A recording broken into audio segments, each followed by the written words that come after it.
খুব অল্প উপকরণে আমি তোমাদের দোকানের মতো ফুচকা বানিয়ে দেখাচ্ছি। দেখো আমি কিভাবে বানাচ্ছি। ফুচকা বানানোর জন্য লাগছে 500 আটা আর 50 সুজি। এইটা আবার আমি একটা জায়গাতে মাখিয়ে নেব। আমি ফুচকার ডোটা তৈরি করে নিয়েছি।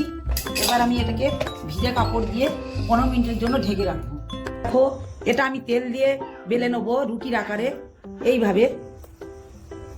দেখো আমি কিভাবে বেলে নিয়েছি। এটা এবার দিবার চাপা দিয়ে আমি কেটে নেবো যাতে সুবিধা হয়, অনেকগুলো একসঙ্গে ওঠে লেছি। দেখো ফুচকাগুলো দেখতে কত সুন্দর হয়েছে। এবার আমি এগুলো তেলেতে ভেজে নেব।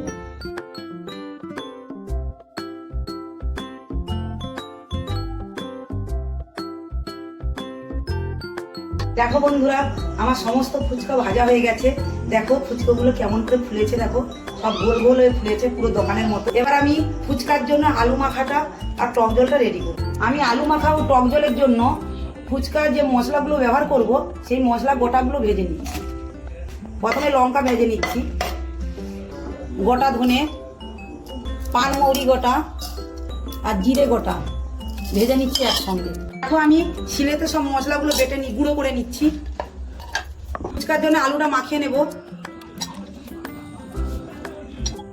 সেই গুঁড়ো করা মশলা একসঙ্গে যে করেছিলাম তার 1 চামচ দিয়ে দিলাম, লঙ্কা গুঁড়ি 1 চামচ, চাট মশলা সামান্য, বিট লবণ পরিমাণ মতো, কাঁচা লঙ্কার কুচি 1 চামচ, ধনে পাতা পরিমাণ মতো, কাঁচা ছোলা গজা করে রেখেছিলাম তার পরিমাণ মতো দিয়ে দিলাম। দিয়ে এবারে এগুলো মাখিয়ে নেব। এর ওপর দিয়ে লেবুর একটা হাফ লেবু কেটে ছড়িয়ে নেব রসটা। দেখো আমার আলু মাখাটা একবারে রেডি হয়ে গেছে। এবার আমি টক জলটা রেডি করব। প্রথমে আমি জল নিয়েছি, এবার এর সঙ্গে তেঁতুল মাখাবো।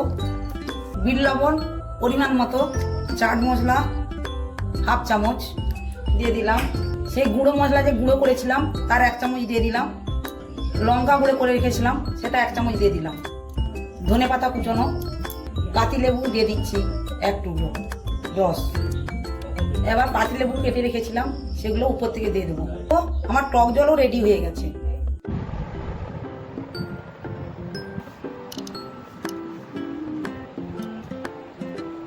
দেখো বন্ধুরা আমি ফুচকা সব রেডি করে নিয়ে চলে এসেছি। এবার আমরা খেয়ে দেখব। দেখো বন্ধুরা